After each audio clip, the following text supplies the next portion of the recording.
During Jim Crow, the black family was together. That's right. During Jim Crow, more black people voted conservatively.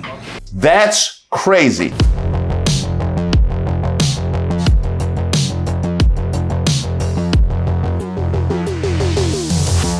Hi, I'm Reese Waters, and I'm Trouble. Don't forget to like the video and subscribe to the page. Now, I've been intending to address Florida Congressman Byron Donalds for a long time. They are lying to you. They are cheating you out of the prosperity that should be yours. But in about 5 months, there is one guy who's going to turn all that around, and he's the 47th president, Donald J. Trump. But I figured Tim Scott could outshuffle him into Donald Trump's good graces long enough for me to handle my business first. We need a president who will restore law and order. We need Donald Trump. Oh, we need a president who will lower our taxes and not raise our taxes. We need a president like Donald Trump. But no, Byron Donalds decided today was the day he wanted to go full ruckus. Appearing at a Trump campaign event in Philadelphia aimed at engaging black voters, this man said he's starting to see the reinvigoration of the black family, which he described as younger people forming nuclear family units and helping to breed the revival of the black middle class in America.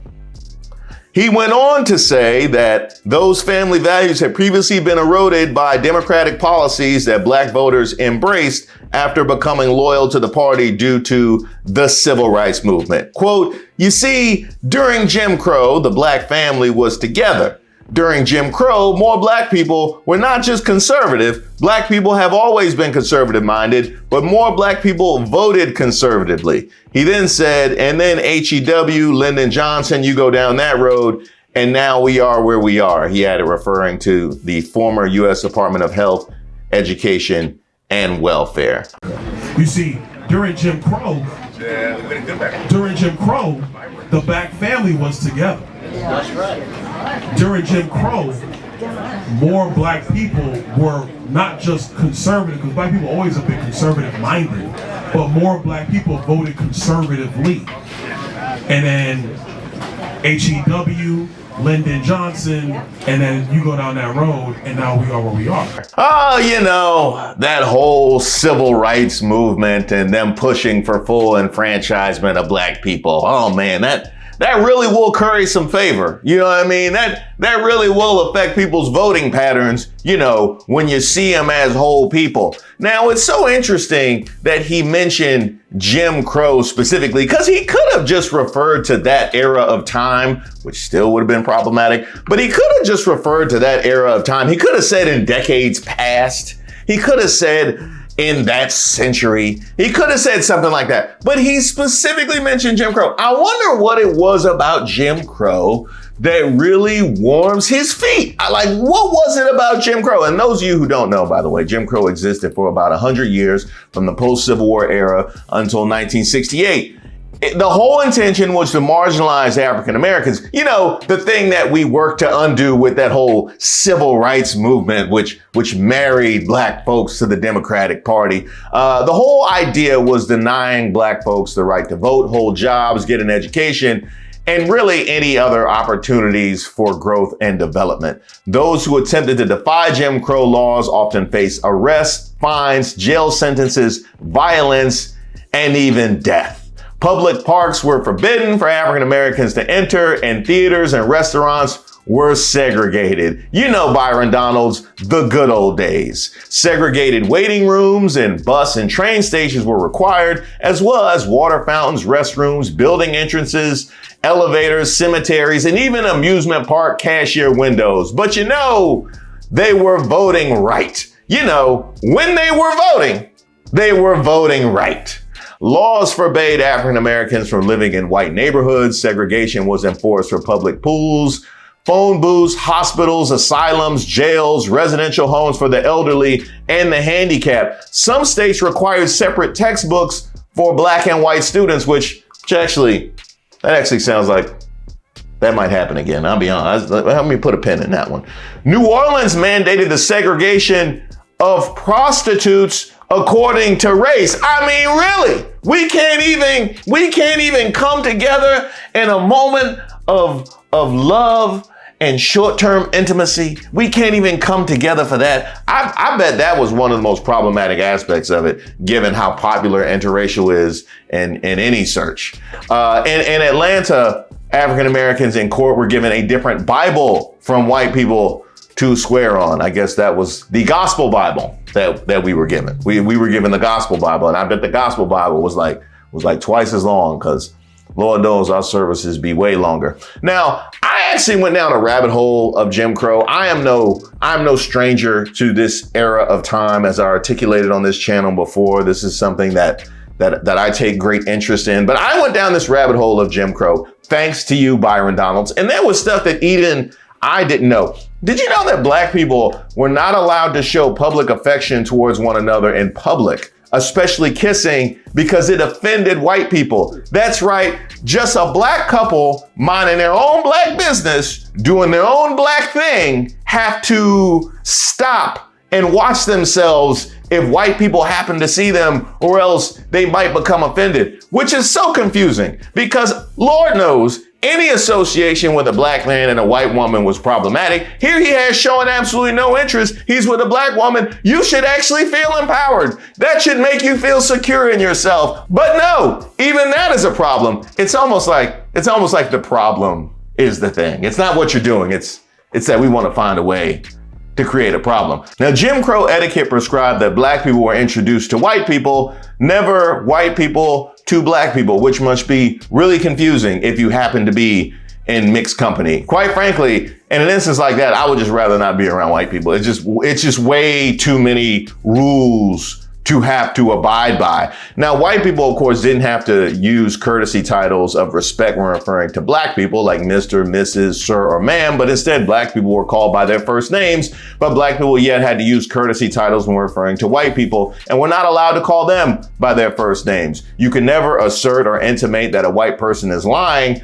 and if there's a more abused rule of etiquette during the Jim Crow era, it was this one. So basically, whatever the white person says goes. And we saw that be deeply, deeply problematic when it comes to our criminal justice system. You can never lay claim to or overly demonstrate superior knowledge or intelligence of a white person. And I can't imagine some of the folks we got walking around today and not being able to call them out on their ignorance. In fact, that is probably what empowers them right now. I could think of a great number of people whose rise is purely because of the fact that nobody has checked them on their lack of knowledge or intelligence. That is something that really has survived far too long, not even from a racial aspect, just from a societal point. We definitely need to check people on their knowledge and intelligence, especially if they're going to be servicing the House of Representatives. You can never laugh derisively at a white person. We've all been in a group where people were playing the dozens or making jokes back and forth. And of course, if you don't laugh, that's going to be a problem. But if you laugh too hard, that's a problem too. You can never comment upon the appearance of a white female. We know all about that one. This is one that I didn't even know and understand how it's even possible. White motorists had the right of way at all intersections. I mean, the level of racism, you are willing to endanger the public safety in order to preserve the subjugation of black people. So I am supposed to look around at the race of all of the other people that are driving to make sure that I give white people the right of way. That's crazy. Now, Minority Leader and future House Speaker, is he House Speaker yet? No? Okay, we're waiting for Marjorie Taylor Greene to chase another couple Republicans off. She's almost there though. She's really done a great job. Okay, future House Speaker Hakeem Jeffries, like me, took great exception. Mr. Speaker, it has come to my attention that a so-called leader has made the factually inaccurate statement that black folks were better off during Jim Crow. That's an outlandish, outrageous, and out-of-pocket observation. We were not better off when a young boy named Emmett Till could be brutally murdered without consequence because of Jim Crow. We were not better off when black women could be sexually assaulted without consequence because of Jim Crow. We were not better off when people could be systematically lynched without consequence because of Jim Crow. We were not better off when children could be denied a high-quality education without consequence because of Jim Crow. We were not better off when people could be denied the right to vote without consequence because of Jim Crow. How dare you make such an ignorant observation? You better check yourself before you wreck yourself. Now, you know a man is serious when he quotes Rex in effect. That was well done by Hakeem Jeffries. I would actually say he raised the roof. That was the bomb. That was the bomb, what he gave me right there. No, hugely significant and important points that he presented about the ramifications of running afoul of all those things I just laid down during Jim Crow. That was the reality. Now, I'm still going to give Byron Donalds the full Reese Waters treatment because he deserves it. Let's agree on something. I am, obviously one of the better communicators in the Republican Party. I know how to put words together. I do it very, very often. So I'm not going to say something that I do not agree with.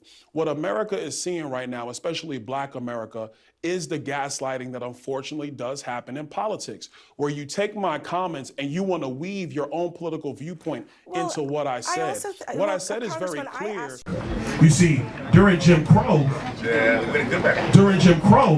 the Black family was together. That's right. During Jim Crow, more Black people were not just conservative, because Black people are always a bit conservative-minded, but more Black people voted conservatively.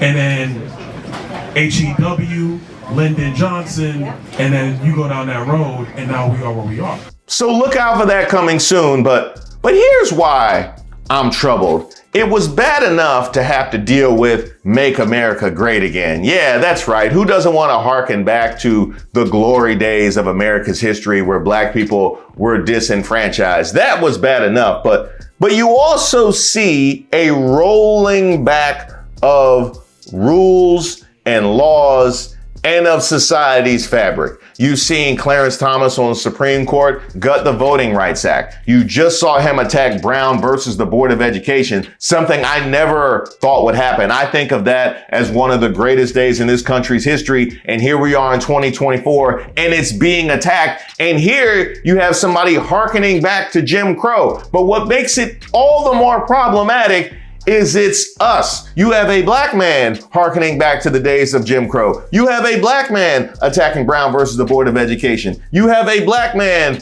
gutting the Voting Rights Act, which tells me that there is no line that folks will not cross if they see it as being in their own personal interest. For Byron Donalds to sit up here and hearken back to the glory days of Black conservatives, which was Jim Crow, a period of time in which not only could he not serve in Congress, but his own family would be a crime, is outrageous. The complete lack of self-awareness and the complete lack of peace with the realities of that time versus the realities of the day are insane. And this is somebody who has that level of judgment who is serving in our U.S. Congress.